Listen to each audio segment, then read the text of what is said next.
ไปเบิ่งห้องว่าการสำนักงานประธานประเทศได้มีการจัดพิธีเผยแพร่เอกสารที่สำคัญของพรรคในวันที่1เมษายนปี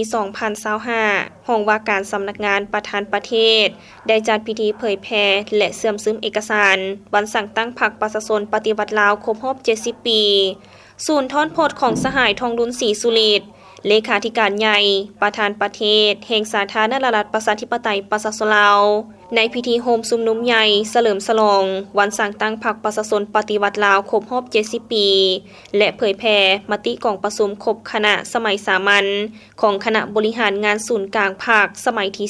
11โดยการเข้าร่วมเป็นประธานและเผยแพร่เอกสารของสหายนางเข็มมณีพลศรีนากรรมการศูนย์กลางภาคเลขาคณะภาคหัวหน้าห้องว่าการสำนักงานประธานประเทศมีคณะภาคบรรดาหัวหน้ากรมห้องกรมหัวหน้าแผนกห้องแผนกพร้อมด้วยสมาชิกภาคและพนักงานราชการภายในห้องว่าการสำนักงานประธานประเทศเข้าร่วมเสื่อมซึมสหายนางเข็มมณีพ้นเสนาได้กล่าวว่า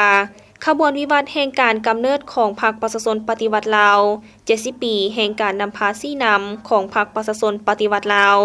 เสริมขยายมูลเสื้อท่าแท้ของพรรคประชาชนปฏิวัติลาวและได้เผยแพร่มติกองประชุมครบคณะสมัยสามัญของคณะบริหารงานศูนย์กลางภาคสมัยที่11ซึ่งกองประชุมได้ดำเนินแต่วันที่24หาวันที่25กุมภาพันธ์ปี2025ภายใต้การเป็นประธานของสหายทองดุลศรีสุฤทธิ์เลขาธิการใหญ่คณะบริหารงานศูนย์กลางพรรคประชาชนปฏิวัติลาวประธานประเทศแห่งสาธารณรัฐประชาธิปไตยประชาชนลาวกองประชุมได้ดำเนินไปบนจิตใจยกสูงความรับผิดชอบการเมืองได้สุมใส่คนครัวประกอบคำคิดคำเห็นอย่างลึกซึ้งกงไปกงมาและตกลงปัญหาสำคัญดังนี้เกี่ยวกับการปรับปรุงรัฐธรรมนูญฉบับปี2025การปรับปรุงกฎหมายว่าด้วยการปกครองท้องถิ่นและการสร้างตั้งองค์การปกครองตาแสงและเกี่ยวกับการปรับปรุงกงจักการจัดตั้งพร้อมนี้ก็ได้เผยแพร่ศูนย์ทอนโพธิ์ของสหายทองดุลศรีสุฤทธิ์เลขาธิการใหญ่ประธานประเทศแห่งสาธารณรัฐประชาธิปไตยประชาชนลาว